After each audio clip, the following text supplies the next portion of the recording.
செய்யும் என்னை கத்தி இல்லாமல் கொய்யும் இதில் மீள வழி உள்ளதே இருப்பினும் உள்ளம் இருமாறு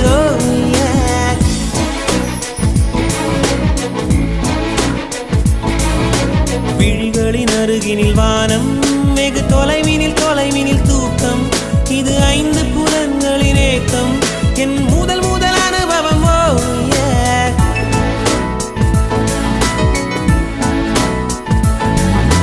ஒலியின்றி உதடுகள் பேசும் பெரும் புயலென வெளிவரும் சுவாசம் ஒரு சுவடின்றி